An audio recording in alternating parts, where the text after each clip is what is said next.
Hello and welcome. This is the third part of the chapter India's foreign policy.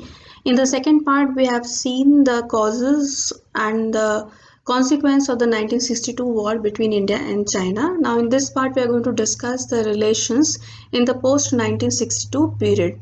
Okay, till present, till the Galwan crisis. So, let's quickly begin. So military conflicts between India and China after 1962. Okay, so the war between India and China ended in 1962, but जो military skirmishes थे, conflicts थे, clashes थे, that continued till present. So another major military conflict between India and China occurred in 1967. जिसके बारे में बहुत कम लोग जानते हैं.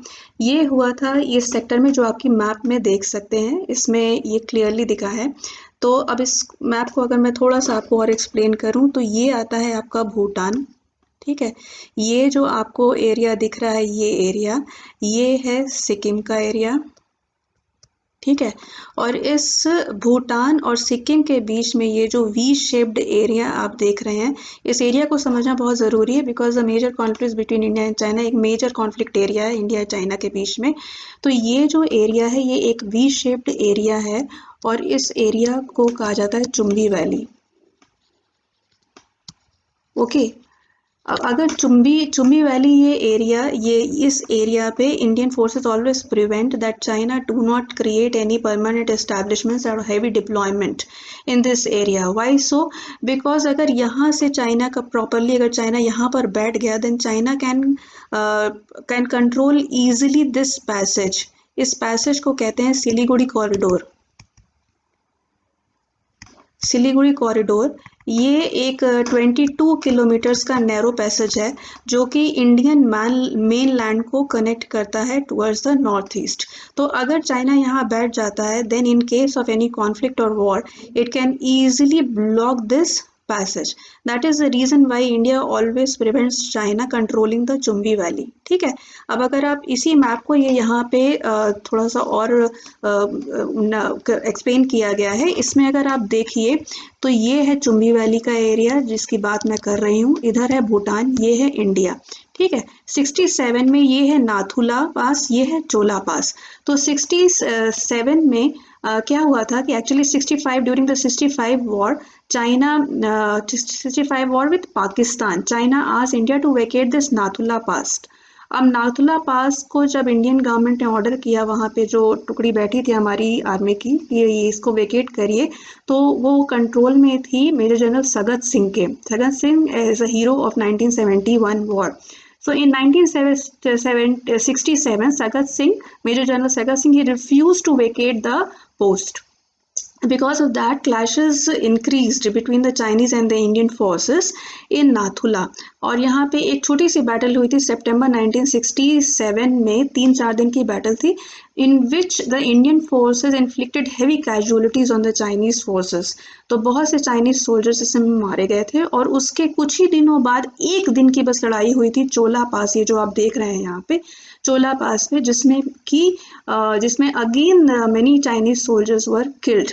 Okay, so this 1967 battle between India and China at Chola and Nathula, इन दोनों में मिलाकर around 350 soldiers of the Chinese forces, they lost their life.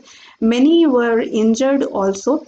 But this battle in a sense increased the morale of the Indian forces. और इस battle ने ये दिखा दिया था कि the Chinese are not invincible. तो हमारा जो 1962 वॉर के बाद हमारी फोर्सेस का मोरल जो इतना डाउन था, इस बैटल ने उसमें बिल्कुल एक जान फूंक दी हमारी फोर्सेस में.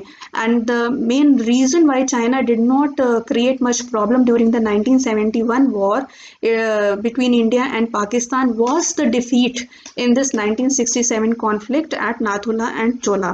ठीक है, यहीं पर आप एक देख रहे हैं डोकलाम. ठीक है, इसको भी मैं यहीं एक्सप्लेन कर दे रही हूँ.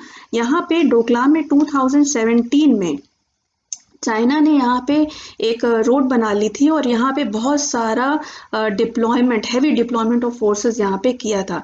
तो इंडियन फोर्सेस भी यहीं पे जाके बैठ गई थी और एक तरह से स्टैंड ऑफ हो गया था between India and China. This is known as a famous Doklam standoff. It went continued for a very long time. In between negotiations were on और डी एस्केलेशन की कोशिश की जा रही थी कि किसी तरह से क्राइसिस को डी एस्केलेट किया जाए, क्योंकि बिल्कुल वॉर लाइक सिचुएशन यहाँ पे डेवलप हो रही थी। अल्टीमेटली द नेगोशिएशंस पेड, और चाइना ने भी अपनी फोर्सेस पीछे ली और इंडिया ने भी फोर्सेस पीछे ली, और ये डोकलाम जो स्टैंड ऑफ था वो अवॉइड हो सका। ठीक है, अब 67 के बाद मेजर एक जो स्टैंड ऑफ था वो अगेन था सुंदरोंग चू पास है, ये अरुणाचल प्रदेश में। यहाँ पे 1987 में अगेन थोड़ा सा स्टैंड ऑफ की सिचुएशन आ गई थी, जिसमें कि चाइना और इंडिया के फोर्सेस आमने सामने वैसे ही जाके बैठ गई थी और दोनों ही कह रही थी कि आप पीछे हटिए।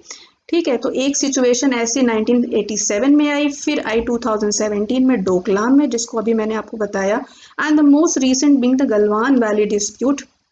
Now, if you want to understand the Galwan, I'm sure you all must have heard of it, and you all must have seen the news currently going on in the television regarding the Galwan Valley standoff. But to summarize it here, देखिए गलवान में क्या हुआ था यहाँ पे कि ये जो आप ये देख रहे हैं इस मैप में, ये है लाइन ऑफ एक्चुअल कंट्रोल। ठीक है, तो जितना ये लाइट ग्रीन पोर्शन है ये है under the occupation of China, और ये आपका इंडिया के ऑक्यूपेशन में है। ठीक है, तो इंडिया ने अपने एरिया में एक रोड कंस्ट्रक्ट की जिसको कहते हैं दौलत बेग ओल्डी रोड। ये लेह से लेकर दौलत बेग ओल्डी तक की है रोड, और दौलत बेग ओल्डी पे इंडिया का जो हाईएस्ट एयरबेस है वो है, बहुत हाइट पे है यहाँ पे, और यहाँ पे Indian forces, Indian air forces यहाँ पे स्टेशनड है। तो ये यहाँ पे हमको हाइट का एडवांटेज दे रहा है, ये मेन रीजन ऑफ फियर है फॉर चाइना। ओके, तो चाइना ने यहाँ पे गलवान वैली में, ये जो एरिया आप देख रहे हैं ये गलवान वैली का एरिया है, यहाँ पे क्लैशेस शुरू हो गए between the Indian and the Chinese soldiers. और ये एक तरह से अगर वहाँ पे आप देखें लाइन ऑफ एक्चुअल कंट्रोल पे जो क्लैशेस होती हैं इंडियन और चाइना सोल्जर्स की, वो स्टोन पेल्टिंग और एक दूसरे के साथ वर्बल डिस्प्यूट्स, स्टोन पेल्टिंग और लाठियों से या रॉड से, आयरन की रॉड से, इस तरह से फाइट्स होती हैं। तो यहाँ पे पेट्रोल पॉइंट 14 है गलवान वैली एरिया में। पेट्रोल पॉइंट 14 के पास on the night of 15th and 16th June एक बहुत ही ब्लडी कॉन्फ्लिक्ट हुआ between Indian and Chinese soldiers, in which 20 of our soldiers were martyred, lost their life, and on the Chinese side also heavy casualties have happened, but China is constantly refusing and they are not giving any figures as to how many soldiers died in that conflict. तो इसके बाद यहाँ पे tension बहुत ज़्यादा increase हो गई, and दोनों तरफ से चाइना और इंडिया दोनों की तरफ से हेवी डिप्लॉयमेंट यहाँ पर शुरू हो गया। Another site of conflict in this region right now is the Pangong Tso lake. अब so TSO is called lake in Tibetan जो लैंग्वेज है उसमें सो को लेक उसका मीनिंग होता है। तो ये जो पैंगोंग त्सो लेक है ये एक 135 किलोमीटर लॉन्ग लेक है, वाइड लेक है, और इसका जो मेजर एरिया आप देख रहे हैं ये चाइना में आता है। सिर्फ इतना एरिया इंडियन कंट्रोल में, 40% area around is under the control of India. अब इस 40% एरिया में जो आप लोग सुनते आए होंगे मैप में फिंगर 1, फिंगर 2, फिंगर 8, फिंगर 4, ये क्या है? ये अगर आप पैंगोंग त्सो लेक का जो नॉर्दर्न रीजन देखें तो यहाँ पे कुछ माउंटेन रेंजेस ऐसे करके हैं। तो ये जो माउंटेन रेंजेस इस तरह से आ रही हैं उन्हीं को, उनके जो इंकर्जन्स हैं उनको फिंगर्स का नाम देते हैं। तो 1 to 8 है। अब इंडिया कहता है कि हमारा कंट्रोल एक फिंगर 8 तक है, और चाइना कहता है कि हमारा कंट्रोल फिंगर 2 तक है। ओके, यही कॉन्फ्लिक्ट है। तो चाइना ने जो फिंगर 4 और फिंगर 5 के पास परमानेंट अपने बंकर्स बना लिए थे, एस्टैब्लिशमेंट्स बना लिए थे, जिसके ऊपर ये था कि आप इसको पीछे करिए, बिकॉज फिंगर 8 तक हमारा पेट्रोलिंग होता था। इंडियन फोर्सेस जो थी वो फिंगर 2 तक हमारी पोस्ट है, और उसके आगे जो है ऑन फुट पेट्रोलिंग करती हैं।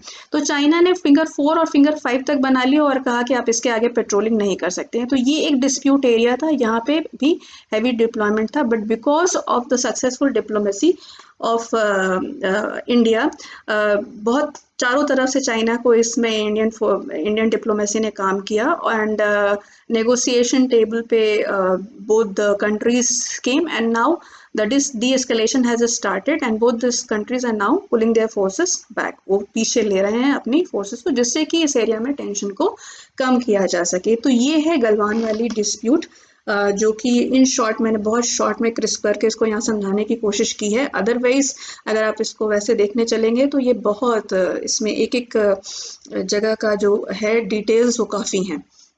ओके तो ये है मेजर मिलिट्री कॉन्फ्रंट्रेशन। अब आप 1962 के बाद एक तरह से इंडिया चाइना रिलेशन में एक स्टैंड ऑफ की सिचुएशन आ गई थी, जहां पे डिप्लोमेटिक रिलेशंस एकदम स्टार्ट हो गए थे टिल 1976। नाउ 1976 में अगर आप देखें तो चाइना में भी there has been a change of leadership, and India also 1977 we see the coming of the new government, Janata Party government. Okay तो ये 1976 में ambassadorial relations were restored between India and China. Ambassadorial relation मतलब कि हम दोनों countries ने एक दूसरे में एम्बेसडर्स भेजे, और जिससे कि एक डिप्लोमेटिक रिलेशंस जो है, डिप्लोमेटिक रिलेशंस इस्टेब्लिश हुए, री इस्टेब्लिश हुए। ओके फिर series of talks over the boundary dispute to resolve the boundary disputes also started in 1981। तो ये पूरा सीरीज ये चली रही है, पर जैसा कि आप देख रहे हैं बाउंड्री डिस्प्यूट्स का कहीं अंत नहीं है इंडिया और चाइना के। 1988 में Indian prime minister Rajiv Gandhi visited China, and this then a new period from started of bilateral relations or closer ties between India and China with the visit of Rajiv Gandhi to China 1988 में। उसके बाद cold war जब and होता है तो China India relations acquired strategic as well as economic significance, because cold war के end होने के साथ ही इस रीजन में, एशियन रीजन में, China started seeing itself as a major power, and India is another major power in the region. So the cooperation, coordination of these two powers assumed economic as well as strategic significance. अब China और India के बीच में 6 rounds of strategic economic dialogues हो चुके हैं, जिनमें कि बहुत से एरियाज में एक्सचेंजेस, जैसे micro economic policies on infrastructure पे, high technology, energy conservation, environmental protection, energy, medicine, economic and trade cooperation. Okay इन सब एरियाज में बहुत हाई लेवल पे एक्सचेंजेस और कोऑपरेशन शुरू हो गए थे after in towards the end of the 90s we see it happening.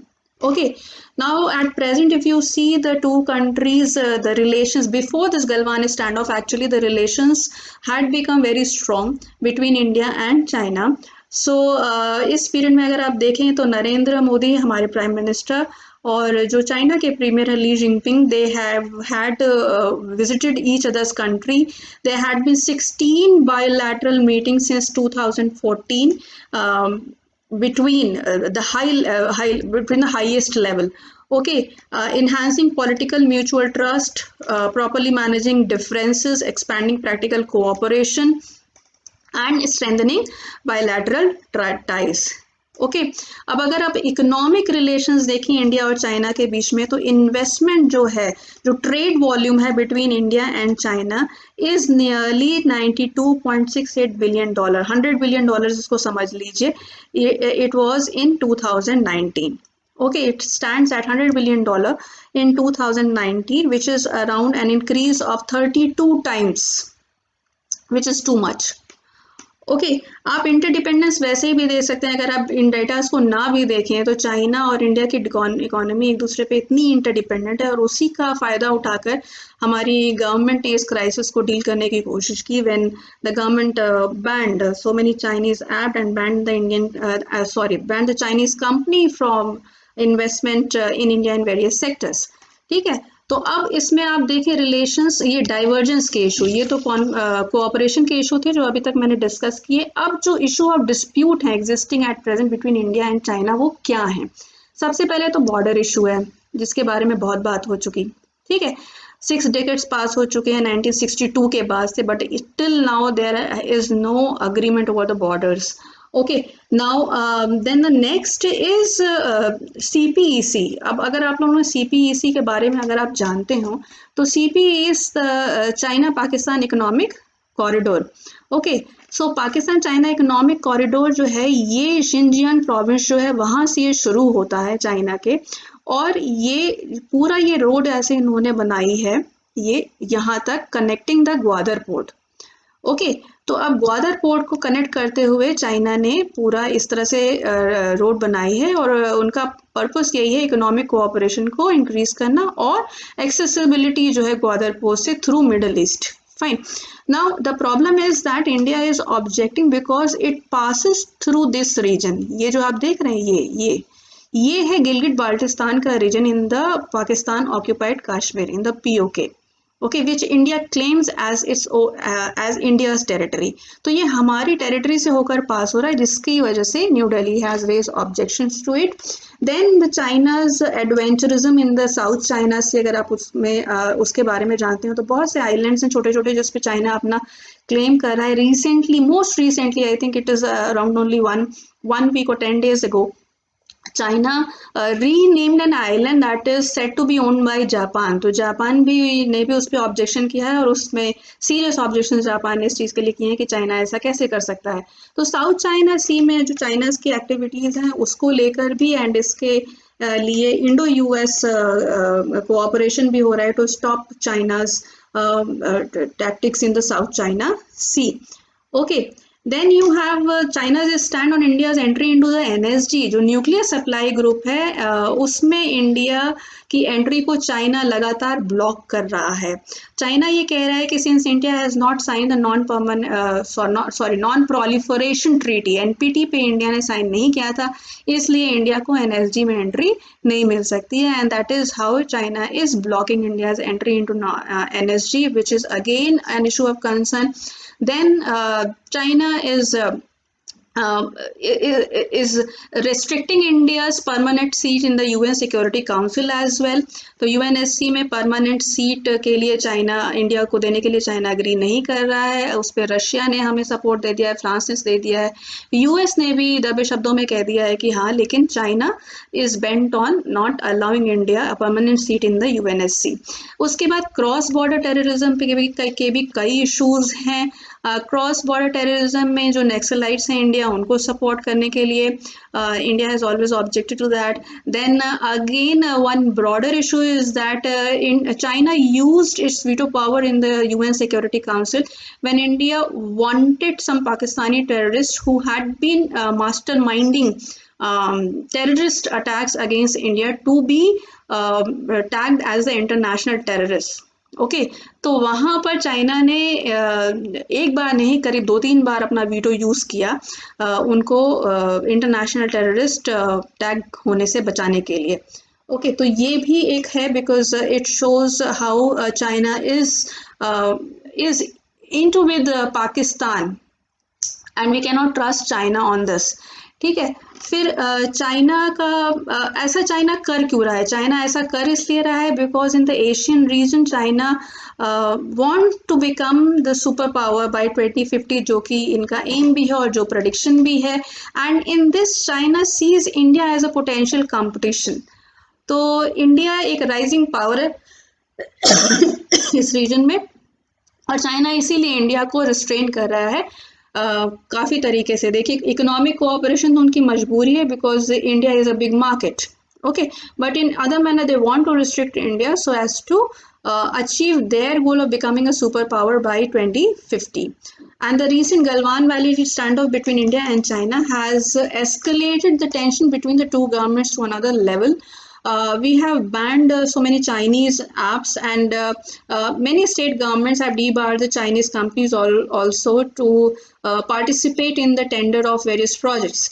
So this way India has started an all-out campaign against China, और जो boycott China campaign आप लोग ने देखा ही होगा सोशल मीडिया पर, जो कि बहुत स्ट्रॉन्ग हो रहा है इंडिया में। तो there is a strong feeling against China in India, and China see itself, इस समय अगर आप देखें तो चाइना घिरा हुआ है चारों तरफ से। जापान उसके अगेंस्ट है because of its adventure in the South China Sea. उसके बाद ब्रिटेन चाइना के अगेंस्ट हो गया है बिकॉज ऑफ चाइनीज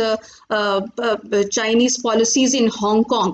तो उसके लिए ब्रिटेन भी चाइना के अगेंस्ट हो गया है। US is already into a trade war with China, तो ट्रेड एम्बार्गो चल रहा है, US चाइना ट्रेड एम्बार्गो चल रहा है। उसके बाद ऑस्ट्रेलिया का भी एक है, जरा अभी कल परसों के ही न्यूज़ में था कि हमारा जॉइंट मिलिट्री एक्सरसाइज होने जा रहा है इंडिया, ऑस्ट्रेलिया, ब्रिटेन, US का। तो ये सारी चीज़ें हैं जो इसमें चाइना को घेर रही हैं, एंड चाइना इस समय जो स्टेप्स ले रहा है वो एकदम फ्रस्ट्रेशन की सिचुएशन में, जैसे कह लीजिए कि वो ये सारी हरकतें कर रहा है। तो हम जो आगे यहाँ से जो इंडिया चाइना की रिलेशन है आगे, ये बहुत क्लियर नहीं हो रही है, क्योंकि जो इकोनॉमिक कोऑपरेशन जिस तरह से आगे बढ़ रहा था वो अब पीछे हटता हुआ दिख रहा है।